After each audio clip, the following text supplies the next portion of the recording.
Welcome back. Joe Biden has delivered his first address to the UN General Assembly as US President, hailing the end of the Trump administration's America First agenda and 20 years of US involvement in the Middle East. To discuss this and more, I'm joined by my international panel. From Sydney tonight, co-host of Outsiders, James Morrow. From the Melbourne studio, Sky News contributor Caleb Bond, who's now at the Herald Sun. Now, tell you what, James, I don't know that I would regard the handling of the Afghanistan withdrawal as anything to crow about at the floor of the UN. He made this speech, and then, of course, we had the calamity.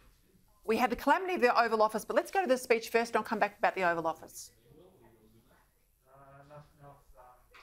Interrupts or unbalances the Belfast Good Friday Accords. That's the Belfast Good Friday Agreement. That's the. And I think that's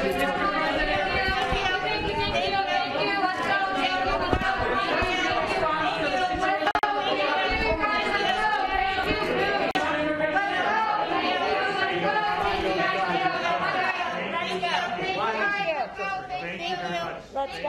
Thank you. What did he say? I have no idea. I hope the microphone got it. James, I'll get to your comment. I just want to make sure people at home can follow that. That was what's called a spray in the Oval Office. You had the two principals there, the President and the Prime Minister.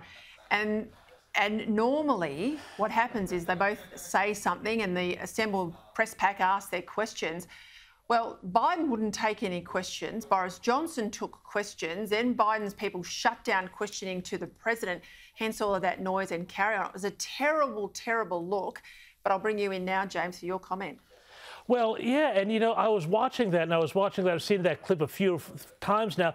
Every time I look at it, I look at that moment where the camera comes in on Biden's eyes, and there's that weird moment where he just seems to go kind of blank, and he doesn't seem to know for a second what's going on. Now, it's not fair to diagnose somebody who you haven't met, you don't know, but I'm just going to say that if this was Donald Trump, who was in the Oval Office, who was constantly being protected, because this hasn't just happened this one time, this happens time and time and time again, that his people shut down live feeds when the question starts, shut the reporters out before they can ask questions, have Biden leave the room before he can take questions.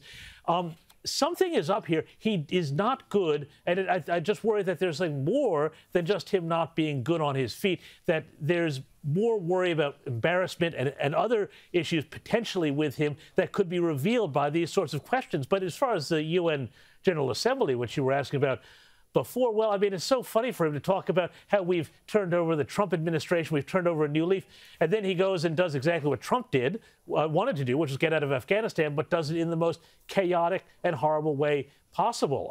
I just think that as far as foreign policy goes, this presidency is all at sea.